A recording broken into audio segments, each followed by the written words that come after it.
First, a quick update about this series, This Week in Stupid. This will be the last episode in this series. Oh no, it's not like we all became not stupid. Far from that. In fact, there are so much stupidity going on that if I wait until weekend, there are way too many stories, which leads to longer videos and worst, stale news. Instead, I will be following this in Arm with Stupid series. That would mostly be single news stories that I can focus better. That being said, during This Week with Stupid, we have some really serious genocide in Xinjiang by Chinese Communist Party, WHO reports record single-day global increase in cases, update on Twitter Bitcoin scam, and finally, on a light, easy note, caution against racially exploitative Non-Emergencies Act or Karen Act for short, introduced in San Francisco. Let's jump into it. We're all stupid. We're all going to die. Genocides in Xinjiang by Chinese Communist Party. Two recent disturbing events may finally awaken the world to the scale and horror of the atrocities being committed against the Uyghur, a mostly secular Muslim ethnic minority in Xinjiang, China. One is an authoritative report documenting the systematic sterilization of Uyghur women. The other was a seizure by US Customs and Border Protection of 13 tons of products made for human hair suspected of being forcibly removed from Uyghurs imprisoned in concentration camps. Both events evoke chilling parallel to past atrocities elsewhere, forced sterilizations of minorities, disabled and indigenous people, and the image of the glass display of mountains of hair preserved at Auschwitz, according to a report published in the Foreign Policy, one of the world's renowned foreign affairs magazine. The report titled "The World's Most Technologically Sophisticated Genocide is Happening in Xinjiang" has been co-authored by one of the Uyghurs in exile. The Genocide Convention, to which China is a signatory, defines genocide as specific acts against members of a group with the intent to destroy that group in whole or in part. These acts include killing, causing serious bodily or mental harm, deliberately inflicting conditions of life to bring about the group's physical destruction, imposing measures intended to prevent birth within the group, and forcibly transferring children of the group to another group. Any of these categories constitutes genocide. The overwhelming evidence of the Chinese government's deliberate and systematic campaign to destroy the Uyghur people clearly meets each of these categories, Foreign Policy claimed. Over 1 million Turkic Uyghurs are detained in concentration camps, prisons, and forced labor factories in China. Detainees are subject to military-style discipline, thought transformation, and forced confessions. They are abused, tortured, raped, and even killed. Survivors report of being subjected to electrocution, waterboarding, repeated beating, stress position, and injections of unknown substances. These mass detention camps are designed to cause serious physical, psychological harm and mentally break the Uyghur people. The repeated government orders to break their lineage, break their roots, break their connections, and break their origins, round up everyone who should be rounded up, and systematically prevent Uyghur births demonstrates a clear intent to eradicate the Uyghurs people as a whole, the report claimed. Critics are of opinion that China wants to Hananize the Uyghurs and destroy the community. Over 1 million Han Chinese watchers have been deployed in Uyghur households. In 2017, Xinjiang waged a brutal special campaign to control birth control violations, along with specific local directives. By 2019, the government planned to subject over 80% of women of childbearing age of southern Xinjiang to forced intrauterine devices, IUDs, and sterilization. The goal is to achieve zero birth control violation incidents. Government's documents reveal a campaign of mass female sterilizations supported by state funding to carry out hundreds of thousands of sterilizations in 2019 and 2020. This goes far beyond the scale per capita of forced sterilization inflicted on women throughout China under the past one-child policy. To implement these policies, the Xinjiang government employed dragnet-style investigations to hunt down women of childbearing age. Once apprehended, these women would have no choice but to undergo forced sterilizations to avoid being sent to an internment camp. Once detained, women faced forced injections, abortions, and unknown drugs. What makes this genocide so uniquely dangerous is its technological sophistication, allowing for efficiency in its destruction and concealment from global attention. The Uyghurs have been suffering under the most advanced police state, with extensive control and restrictions on every aspect of life: religious, familial, cultural, and society. To facilitate surveillance, Xinjiang operates under a grid management system. Cities and villages are split into squares of about 500 people. Each square has a police station that closely monitors inhabitants by regularly scanning their identification cards, faces, DNA samples, fingerprints, and cell phones. These methods are supplemented by a machine-operated system known as the Integrated Joint Operation Platform. The system uses machine learning to collect personal data from video surveillance, smartphone, and other private records to generate lists for detention. Those Han Chinese watchers in Uyghur households renders even intimate spaces subject to the government eyes. With the passing of the Uyghur Human Rights Policy Act, the US government has begun to take steps in the right direction to avoid another human catastrophe.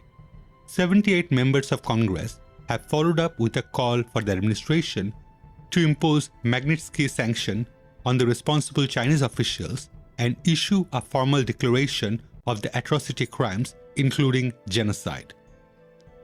A formal declaration of genocide is not simply symbolic. It will catalyze other countries to join in a concentrated effort to end the ongoing genocide in Xinjiang. It will also prompt consumers to reject over 80 international brands that profit off genocide. In UK, Mazid Nawaz, an anti-extremist activist and London Broadcasting Company host, is currently on a hunger strike. He will continue to do so until he has gathered enough support for the United Kingdom Parliament to have a debate about human rights violations against Uyghur Muslims by the Chinese Communist Party. I declare a hunger strike in mediative silence for #StopUyghurMuslimGenocides, Nawaz wrote on Twitter on Wednesday.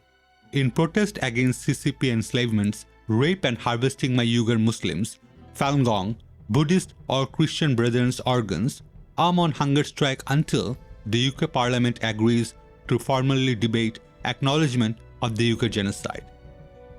Please show him support. Links would be in the description below.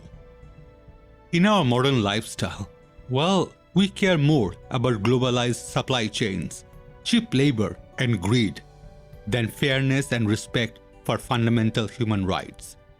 And this is the result. We can do better, right?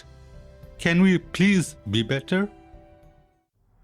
WHO reports record single-day global increase in COVID cases. The number of new cases of coronavirus rose by almost 260,000 in 24 hours, the largest single-day increase since the pandemic began. This is the first time the number of new daily infections has surpassed 250,000. The biggest increases were in the US, Brazil, India, and South Africa. The global death toll from coronavirus also rose by 7,360, the largest daily increase since 10th of May.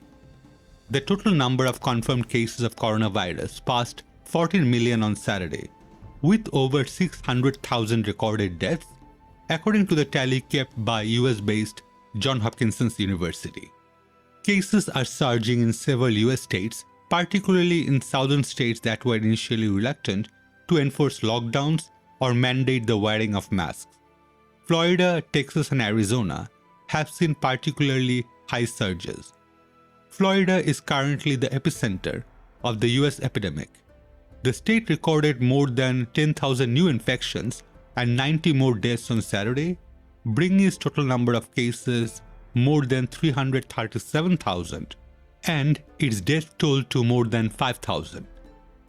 In Corpus Christi, Texas, 85 infants under age 1 have tested positive for coronavirus. Annette Rodriguez, Director of Public Health for Corpus Christi, appealed with, "These babies have not even had their first birthday yet. Please help us stop the spread of the disease." She did not provide additional details on their conditions. Measures to stem the spread of the virus, including wearing masks, have become highly politicized in the US. In Brazil, where the coronavirus and measures to contain it have been highly politicized, cases continue to surge, although the WHO announced earlier this week that cases were no longer increasing exponentially. Scientists have also warned that India could still be months away from the peak of its outbreak, despite the country already having the third highest number of confirmed cases. Hospitals in the worst-hit cities, including Mumbai and Bangalore, have been overwhelmed with patients. India recorded another 34,884 infections in a 24-hour period on Saturday and another 671 deaths linked to coronavirus. And South Africa, which saw one of the largest single-day rises in case, has the highest number of confirmed infections on the African continent. Western European countries, which have managed to largely contain the spread of the virus, are now beginning to reopen their borders and businesses.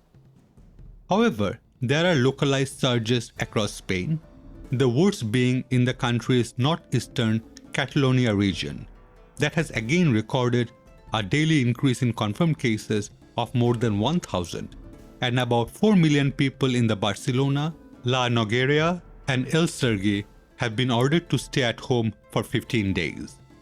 Spain only ended its tough national lockdown about 4 weeks ago and was hoping to kickstart the economy, particularly with tourist numbers.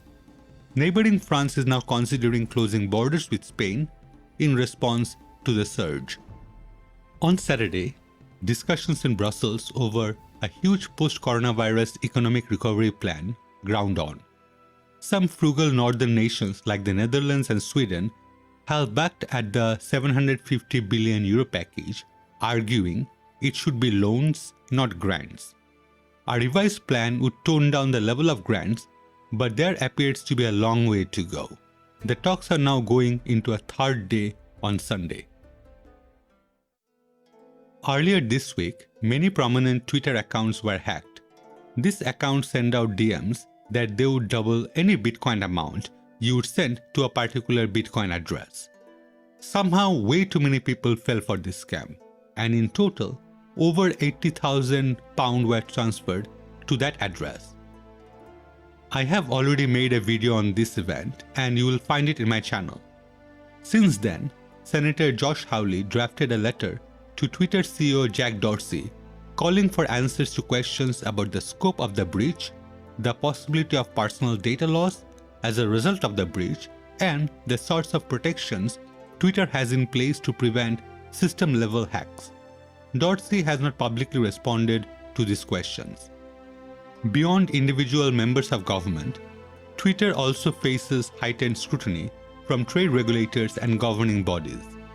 CNN Business Brain Fund pointed to the possibility that Twitter would become the subject of a Federal Trade Commission investigation, citing comments from 2 former directors of the FTC's Bureau of Consumer Protections. Meanwhile, the BBC notes that the European Union will likely take an interest, despite the fact that the hack's victims were largely American, because of what the situation says about the company's security practices. If EU regulator finds that Twitter was lax in its efforts to protect its user, the social media giant could face a hefty fine. At this time, Twitter's investigation is still ongoing, and there is little in the way of conclusive information.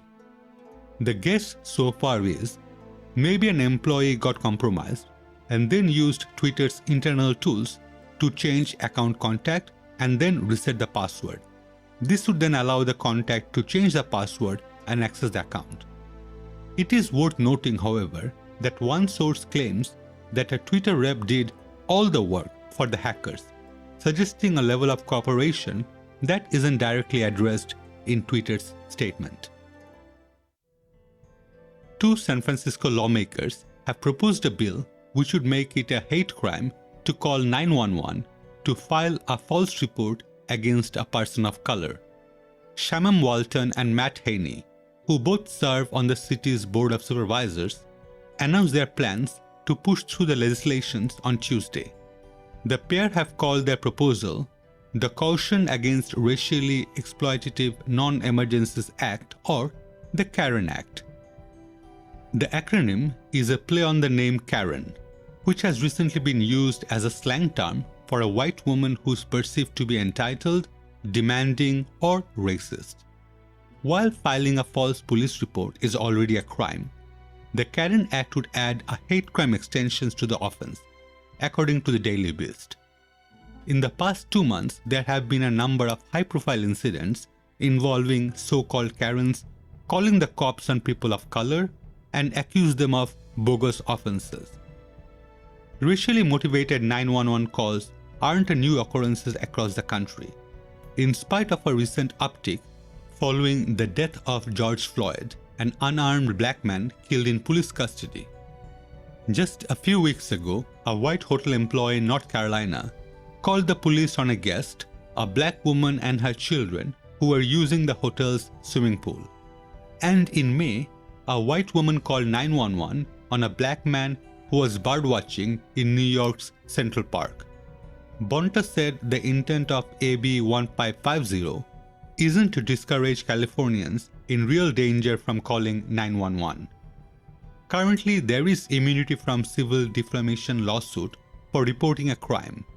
It has been held that someone who makes a statement to the police about a suspected crime is protected by a qualified privilege. He or she is discharging their social duty to help in the detection of criminal activity. A police officer receiving the report has an interest in receiving the information because they can investigate. Although giving a false police report is criminal under California law, there is no punishment for people who call the police due to a perceived threat based solely on one's race, ethnicity, or religious affiliation. So, what do you think of this act? Is this stupid? This sounds dangerous to me. Perceived threat is, as the name suggests, perceived. I have a neighbor who keeps threatening me that he'd shoot my drone down. As I'm in UK, I'm not taking his threat seriously. Thankfully, as I am not white, if Karen Act was applied in UK, I would still be okay for calling the police on this guy, right? Bloody hell, blithering idiots, these people. Well, that's all for this week with Stupid. Please let me know what your thoughts are in the comments below. Thank you for watching this video. If you have liked this content and want to show your support, liking the video would be a great start. And subscribe as well, as during this genesis of the channel, it is really vital. You will find similar contents in my other videos. Have a great day, stay safe, signing off.